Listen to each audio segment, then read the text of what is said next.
Hello बच्चों, आज हम सीखेंगे कि एसएन पे क्वेश्चन देता है कि 3n² माइनस n, इस टाइप से क्वेश्चन देगा आपको एग्जाम में। बोलेगा पहला पद यानी प्रथम पद ज्ञात करने के। क्या कहेगा? प्रथम पद ज्ञात करें। या बोलेगा सार्व अंतर ज्ञात करने के, सार्व अंतर। तो इस क्वेश्चन को आज हम ट्रिक से समझेंगे, कैसे बनाना है, किस तरह से। इसको लॉन्ग क्वेश्चन पे भी समझाएंगे, पर पहला वीडियो होगा जो आपको ट्रिक से समझा दिया जाएगा। ठीक है, चलिए कैसे पता करेंगे कि इसमें डी क्या है और ए क्या, प्रथम पद। तो देखो ये अगर समझो ए और बी की जगह पर 1 2 3 4 इस तरह से कुछ नंबर में लिखा रहेगा, संख्या में लिखा रहेगा। प्लस भी हो सकता है और माइनस भी हो सकता है, यानी पूर्णांक संख्या में होगा। ठीक है, इस तरह से लिखा होगा। आप समझेंगे तो पता चलेगा कि ए क्या है तो संख्या और बी क्या है संख्या, बट एन तो रहेगा, एन रहेगा। ठीक है, अब इसमें ये समझना है ए का वैल्यू कैसे पता करें। देखो ए बराबर हो जाएगा ए प्लस बी। क्या हो जाएगा? ए प्लस बी। और डी बराबर हो जाएगा आपका 2b। क्या हो जाएगा? 2b। अब 2b कैसे होगा और a प्लस बी कैसे होगा? ठीक है, इस पे क्वेश्चन समझा जाए।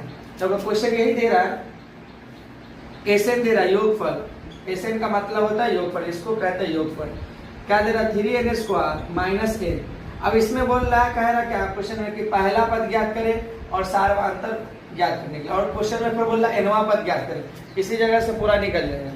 अब देखो यहाँ पर मैंने क्या लिख दिया हूँ कि a बराबर होता है a प्लस बी। देखो a कहाँ पर होता है? बिना स्क्वायर वाले के साथ n जो है बिना स्क्वायर वाले के साथ a होता है, स्क्वायर वाले के साथ b होता है। तो यहाँ ध्यान दो, तो a ये क्या लिखा हुआ है? 3 किसकी जगह पर है? तो b की जगह पर। a प्लस बी होता है फॉर्मूला में। यहाँ 1 किसकी जगह पर है? a की जगह पर। तो 1 माइनस 1 प्लस 3 में से एक जाएगा, कितना बचेगा? 2। तो ये आपका हो जाएगा प्रथम पद। क्या हो जाएगा? प्रथम पद। अब कह दिया जाए कि सार्वंतर ज्ञात करने के लिए। क्या? सार्वंतर यानी डी। तो डी का वैल्यू, अब डी का फॉर्मूला क्या होता है? 2b। b कहाँ होता है? n² यानी स्क्वायर के साथ, है ना। जहाँ n² होगा वही b होगा। अब देखो n² के साथ क्या लगा हुआ? 3 लगा हुआ। तो 2 गुने b। अब b की जगह रख दो, b की जगह क्या रखा हुआ था? 3। तो हो जाएगा d का वैल्यू 3 दूना 6। क्लियर। अब इसी तरह एक और क्वेश्चन होगा, इस फॉर्मूला पे पूछ सकता है। इस तरह से क्वेश्चन होगा, जैसे